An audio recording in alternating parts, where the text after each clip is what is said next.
welcome back to IC Anand from Unit till Infinite. I am Sneha and we are doing real analysis. We started improper integral and in the first video we understood improper integrals as three different categories, that is bounded functions on unbounded intervals, unbounded functions on bounded intervals and unbounded functions and unbounded intervals. So today we are going to do some tests related to improper integral. Without any further delay, let's just start the video.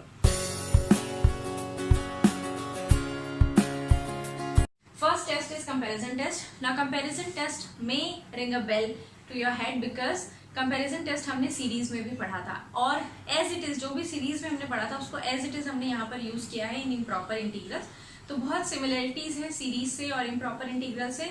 मैं last दो videos में आपको यही बोल रही हूँ that improper integrals कुछ भी नहीं है, सीरीज का रिवीजन हो जाता है एक तरह से. सो कंपैरिजन टेस्ट वहां पर था, comparison test first form and limit form, यहाँ पर भी वैसा ही है. So comparison test first form.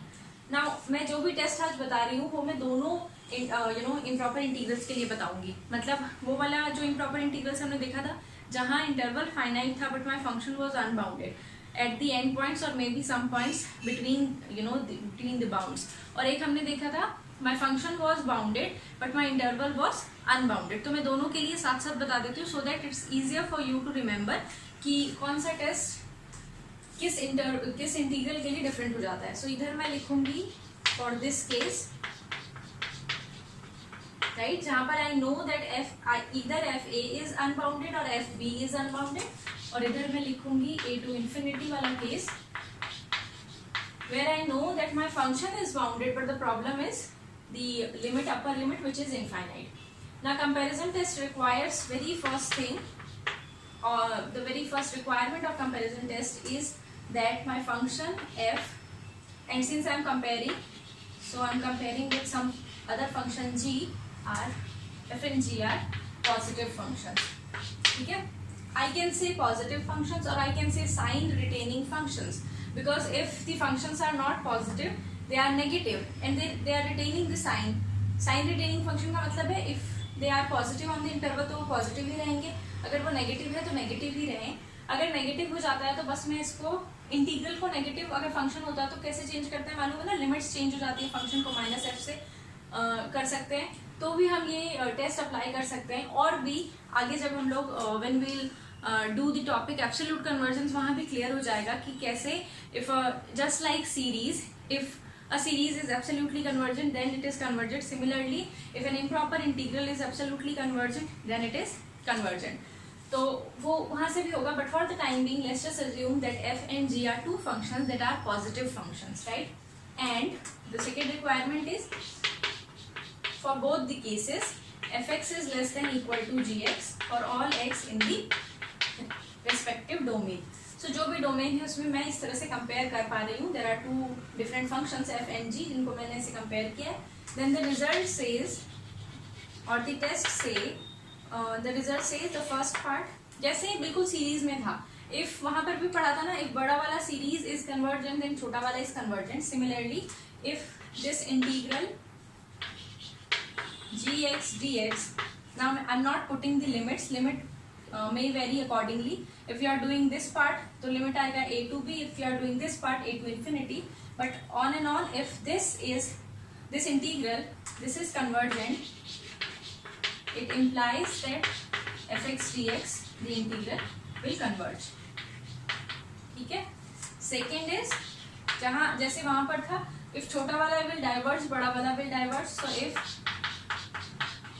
fx dx is divergent it implies that gx dx is divergent.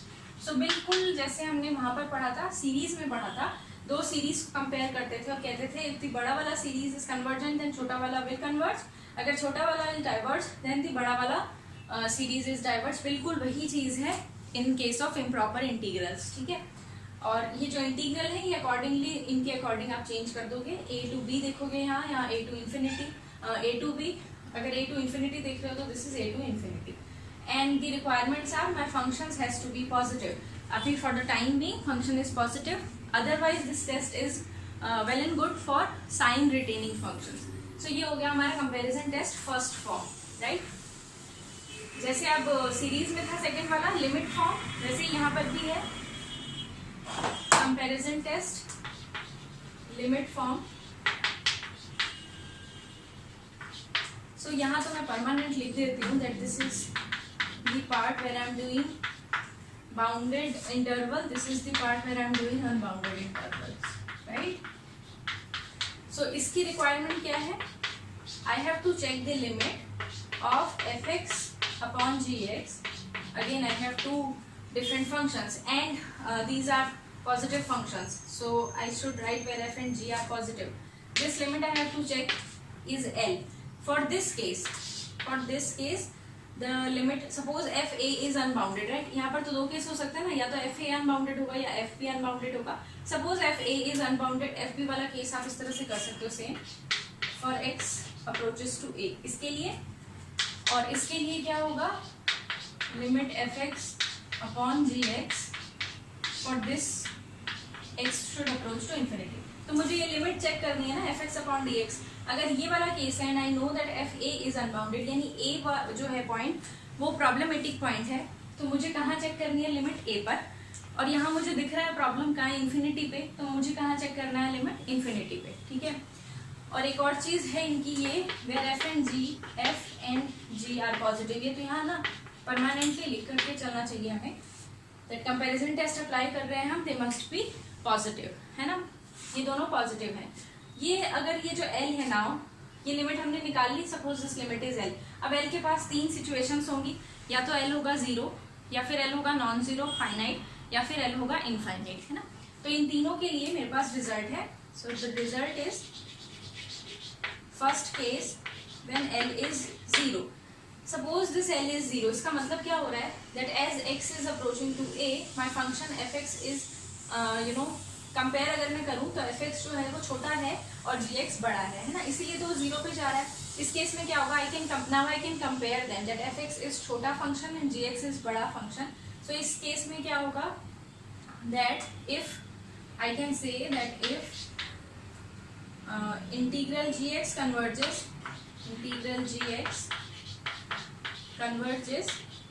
implies, this is the integral sign, implies integral f(x) dx converges, right. If और ये जो result है ये दोनों के लिए ट्रू है, ठीक है, for both the cases. Second, if L is non zero and is a finite number, इस केस में क्या होगा? Integral f(x) dx and integral gx dx they behave alike, एक जैसा बिहेव करेंगे. मीनिंग अगर you know that integral gx is convergent, then you will be sure that integral fx will also converge. अगर integral fx converge कर रहा है या integral fx diverge कर रहा है, then you will know that integral gx will diverge. And third, L is infinity, right? ऐसा भी तो हो सकता नहीं है इनफाइनाइट आइदर. इनफाइनाइट का मतलब हो रहा है fx जो है दोनों केसेस में fx is going to be very large than gx, इसीलिए तो इनफाइनाइट पे जा रहा है ना लिमिट. इसका मतलब क्या हुआ? fx बड़ा है और gx क्या है? छोटा है. इस केस में क्या होगा? जैसे हमने कंपैरिजन टेस्ट फर्स्ट वाला देखा था, fx क्या है? बड़ा है और gx छोटा है. इस केस में क्या होगा? if integral fx dx it converges, it implies that integral gx dx converge. ठीक है. So basically L equal to 0 and N equal to infinity is nothing but a special case of comparison test first form. Comparison test limit form में बस इतना सा है, if my limit L as x is approaching to a in this scenario and x is approaching to infinity in this scene, we have if L is non-zero finite number, then both the functions that we are comparing, उनका जो integral होगा वो एक जैसा behave करेगा. दोनों एक साथ कन्वर्ज करेंगे, अगर कन्वर्ज कर रहे हैं तो दोनों एक साथ डाइवर्ज करेंगे, अगर डाइवर्ज कर रहे हैं तो ये हो गया हमारा second test which is comparison test limit form. Next is, अब क्योंकि हमने कंपैरिजन टेस्ट पढ़ लिया है तो let us just keep in our mind two important integrals, जो कंपैरिजन इंटीग्रल्स जिनको हम कह सकते हैं, जो हमें काम आएगा when we are using comparison test. So comparison integrals. First है a to b, your function is x minus a raised to the power n dx. second is a to b 1 upon b minus x raised to the power n dx, and third is what, a to infinity some number c, positive integer c by x raised to the power n dx, right? हाँ, कुछ इस तरह से है. So इसको देख करके आपको पता चल रहा होगा, though the function is bounded function, but a पर फंक्शन को प्रॉब्लम है, यहाँ पर b पे फंक्शन को प्रॉब्लम है, और यहाँ पर फंक्शन को इनफाइनाइट जो लिमिट है इन्फिनिटी पे जा रही है वहाँ दिक्कत है. ठीक है, इस केस में क्या होगा, ये एक तरह से आपका रेडीमेड रिजल्ट है that these two converges if n is less than 1, and this converges for n greater than 1, right? So ये मेरे कंपैरिजन इंटीग्रल्स हैं जिनको मैं रेडीमेड अपने पास, आपको याद रखने हैं कि ये केस होता है जब मेरे लिमिट्स इनफाइनाइट होते हैं तो n ग्रेटर देन 1 पर मेरा इंटीग्रल कन्वर्ज करता है, अदरवाइज n लेस देन 1 पर इंटीग्रल कन्वर्ज करेगा. इनको मैं रेडीमेड इसलिए बोल रही हूँ क्योंकि इसके इन डेप्थ हमें नहीं जाना, हमें बस ये देखना है that whenever we are trying to compare two functions, तो एक फंक्शन जो है वो तो गिवन होगा हमें क्वेश्चन में, बट एक फंक्शन हमें खुद मैन्युफैक्चर करना है, राइट? फैब्रिकेट करने के टाइम पर दिक्कत आ जाती है कि कौन सा फंक्शन ऐसा होगा जिसका मुझे गारंटी मिल जाए कि इस इंटरवल पे या इन बाउंड्स के बीच में वो फंक्शन का जो इंटीग्रल है वो कन्वर्ज करेगा. उस केस में मुझे ये काम मतलब हेल्प करेंगे. तो जब हम लोग क्वेश्चंस करेंगे तो हम देखेंगे ये किस तरह से हमें हेल्प कर रहे हैं. But for the time being just remember that if the bounds are finite then for n less than 1 the integral will converge. If the bounds are infinite then for n greater than 1 the given integral will converge. तो ये देखिए हमने positive functions के लिए कुछ test थे जो if then वाली कंडीशन थी. अब हम इन्हीं से थोड़ा आइडिया लगा करके ना एक नेसेसरी एंड सफिशिएंट कंडीशन बना सकते हैं, और in other words if and only if condition for the convergence of a positive term और a positive function, integral of a positive function. ठीक है, so it's PNNS condition that is necessary and sufficient condition. इसके लिए function जो है उसका sign same है, मतलब साइन उसने चेंज नहीं किया है, पॉजिटिव फंक्शन, क्योंकि हम लोग अभी पॉजिटिव फंक्शंस कंसीडर करके चल रहे हैं. तो positive functions in general if you can also write that this is the necessary and sufficient condition for sign retaining function.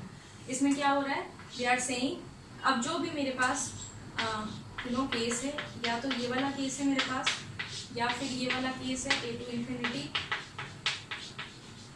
Right? ये इन दोनों में से जो भी है मेरे पास केस है, it converges if and only if there exists a positive integer m which is independent of